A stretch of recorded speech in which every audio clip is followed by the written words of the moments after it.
Di naging tayo, ngunit parang may tayo. Isa sa mga mahirap bitawan sa mundong ito ay ang taong kailanman hindi naging sa'yo. Nasa una pa lang akala mo ay hawak mo, ngunit akala mo lang ulan. Gusto kong maranasang ipagsigawan sa buhay ko ito ang salitang tayo, ngunit napaka-imposible nito. Dahil sa mundong ginagalawan natin, mayroong ikaw at ako, ngunit walang tayo. Ngunit bakit?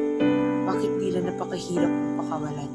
Na sa tuwing binabanggit ang iyong pangalan, ang mata ko ay parang ulap na kahit anong oras ay bubuhos ang ulan. Bakit hindi ko matanggap na may iba na nagpapasaya sa'yo? May nararapat, may mali pa sa akin. Kaya ko itong baguhin. Pwede pa ba natin ulitin? Ang panahong maikaw at ako